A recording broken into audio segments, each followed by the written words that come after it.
I don't know. I mean, the shots fell down. Jump shot felt really good, so and then they kept leaving me open, so I just kept shooting it. But once again, teammates do a great job of giving you the ball, on time, and it makes it a lot easier. Tyler, not sure if you know this, but you're 19 of your last 25 from the field over the last 2 games. What's gotten into you at the offensive end? I don't know. I guess my jump shot, like I said, my jump shot's been feeling really good. So, it's something that I got a lot of confidence in it. And, I'm kind of letting it go pretty quickly. So, it makes it a little easier when some of the bigs are dropping way down in the lane on you. But once again, teammates, attack them and then throw the ball back to me. It makes it pretty easy. When training camp began, did you know anything at all about Tyler Zeller? No, not at all. But the more and more I play with him and play and practice with him, the more and more I'm excited that he's with us. Celtics go wire to wire. They win this one 108-89. Trap game no more. This is the Garden Report on CLNS Radio and Celtics blog, powered by lynda.com and Peak Organic Brewing.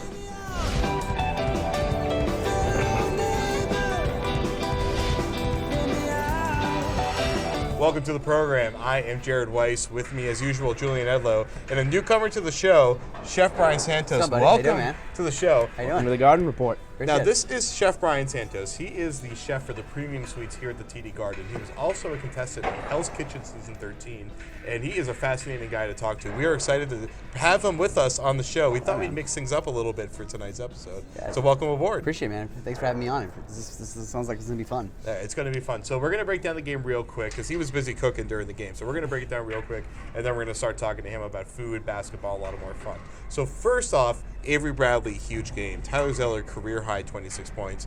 Avery Bradley doing his best Russell Westbrook impression there, going for the triple-double. Not quite. Wasn't quite Russell Westbrook-like, but what was the best part of tonight's game? Was it the wire-to-wire lead? I think what we saw from Avery Bradley was the best part, just with Isaiah Thomas out. Bradley's had a good season. He's shown us that he can shoot the ball better than I think a lot of us thought he could. But to see, like you said, his best Russell Westbrook impersonation, we don't see Avery Bradley fill up the stat sheet a lot. And tonight, with the 20 points, the 10 rebounds, that was only his second career double-double. 6 assists, 2 steals to go along with it. He shot 8 for 14. He was 4 of 7 from 3. This was a very well-balanced game from Avery Bradley. And although we've seen some good performances from Avery Bradley, we can't say that we've seen this type of balance out of him much. So I thought that was the nicest thing to see. And he even shut down Jason Richardson, who only shot 1 for 7 tonight. He shut down Jason Richardson, He made Jason but not Richardson in look like a 2003. 35-year-old Jason Richardson. Very impressive, Avery. Congrats to you. Now, the Celtics are in the playoffs right now, and we're going to talk to you in a few minutes about that. Now, all the players, after the game, the coach talking about how they didn't really pay attention to that. Right now they're tied for the 7th seed. They're technically sitting at 9, but they're tied with everybody. So they're playing Indiana. Do they get another one? They might not get another one against Indiana, but Miami they get another shot at. Yeah. So I mean, within a week and a half from now, they could be locking in that 8th seed right there. Maybe even the 7th seed. This team is looking like a consistent playoff team right now. They're drastically overachieving their talent level, but they seem to be well run, and a big sign of that is going into a trap game, which Avery Bradley didn't even know what that was at first, which is funny because he just answered a question on the court during the postgame thing about how it wasn't a trap game for them. So not really sure what happened there. But how they didn't let this be a trap game. They went up against a Philadelphia team that, at least at the end, was playing their butts off, but that was after they were down by about 27 points at one point there. But the fact that they came out and just destroyed a team that they're supposed to destroy, that's the thing that the Celtics weren't doing early on, and that's what they're doing now. I mean, if they're gonna run this thing out and make a push into the playoffs, they're going to have to beat the teams that they're supposed to beat. If you start losing games that you're supposed to win, there's no way you're gonna find yourself in the playoffs. So good to see them continue the win streak, push it to 5 games. The players did play it cool after the game, like their coach does. Yes, they know where they are in the standings, but they're not thinking about the playoffs. They're just thinking about going out and winning the next game. And that's been one of the keys to their success. But when you watch them play basketball as a team, you can just see how much fun that they're having together. They enjoy it. The bench, looks different than if you were to just keep a camera on the Boston bench at the beginning of the season, keep a camera on the Boston bench now. It's more energized. You can tell. And that's because they're having fun. As Tyler Zeller said, yes, this is fun, going after a playoff position, going after a playoff seed. So I think very few people saw the Celtics achieving this type of success this season, and now, they've made a lot of moves. They've especially, hey, we're going to trade Rondo, we're going to trade Green, and then we're going to be better. A lot of people didn't see that happening, and it has happened. So, we'll see how they close this out based on can they win the games they're supposed to win. Now, Tyler Zeller hasn't really had a ton of huge games lately. He had a good game last time, but tonight was huge for him. 26 points, only 5 rebounds, but he shot 11 for 15 from the field. That's and good. He was taking those 18-footers that we haven't seen a lot from him tonight. He was shooting from the top of the key. That was great to see.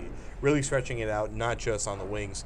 Zeller had a really good game overall. He was going up against Nerlens Noel for a lot of that, going up a little bit against Henry Sims, but he was going up against a guy that you could imagine would be a bit of a matchup issue for him, a really fast, athletic guy, and he dramatically won that contest. And sure, Noel picked up a lot of good stuff late in the game, kind of in garbage time, but overall Zeller really took it to his opponent tonight. He did. We're seeing good things from Tyler Zeller. Like you said, the best thing we saw, 11 of 15, and those were not all points in the paint. So that was very good to see from him. And like you mentioned, the matchup with Noel, Noel is still kind of a young guy, although Zeller's only been in the league a few years himself. It's good to see that Zeller can score on somebody who, should be a mismatch for him.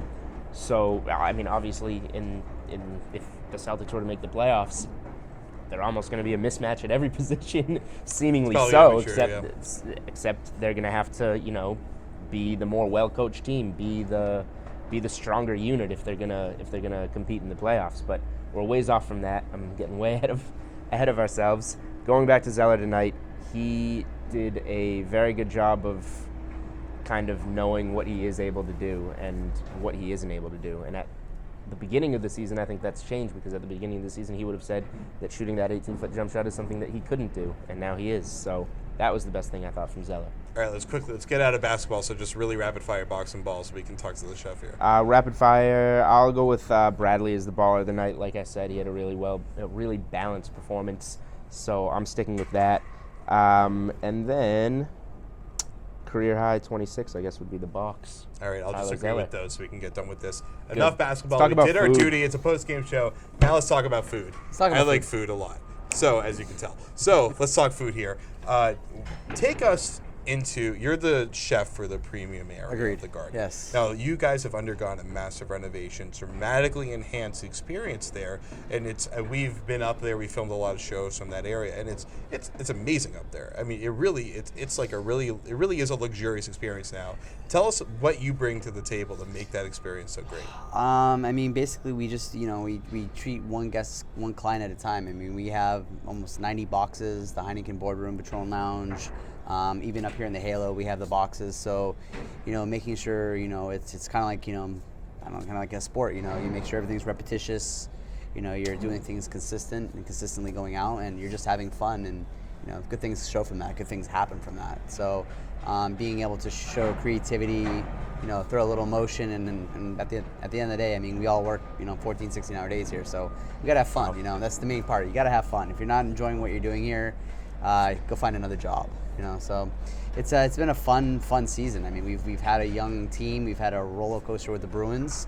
So now it's just I believe we're both going to make playoffs. So it's been a run, and I think it's getting all these Celtics players right now in stride, getting some playoff games underneath their belt. It's to make a world to them. So. Well, it looks like there's a good chance to make the playoffs, which means we all get to work a little bit more. So that'll be nice. The last thing before we go to part two, let's say tonight I show up at my premium suite. What am I eating? What is the dining experience like for me? What are you eating? I'm eating whatever you want me to eat, so you tell me. Usually we start off, we do different packages. So, I like to think as myself, so we do luxury suites. So, we have anywhere from, let's say, 12 to 20 guests showing up. So, we do packages. We do a lot of packages where it's, it's food constantly coming in at you. So it could be anywhere from, homemade chowder to homemade meatballs to some, hog shanks coming at you, some steak tips, some, Georgetown cupcakes coming at you towards halftime.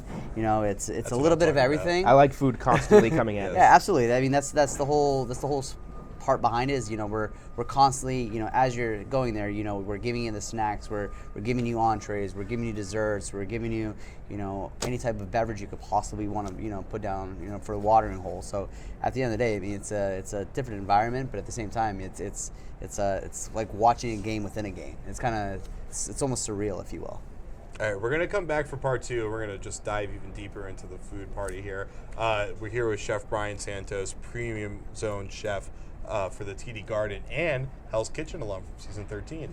We'll be right back on the Garden Report, brought to you by Lynda.com and Peak Organic Brewing. I haven't heard them talk about it once. I'm dead serious. I mean, we've talked about it. We've seen the standings, like you see it, but I don't hear it. I have not heard them say whoever Miami's playing today or who's Charlotte playing today. They haven't talked about it around me. Maybe they are. I don't know. But I just want to play good basketball, and I think our guys just want to play good basketball. And I think as a result, you have a lot more fun when you spray the ball around the way we're spraying it around, and when you're competing together and pulling for one another, and 5 guys playing together on a string defensively. And we're still not as good as we need to be. We're even with I think our team that's out there right now without Isaiah can play better, and we're going to need to play better in the next 2 games to have a chance to win.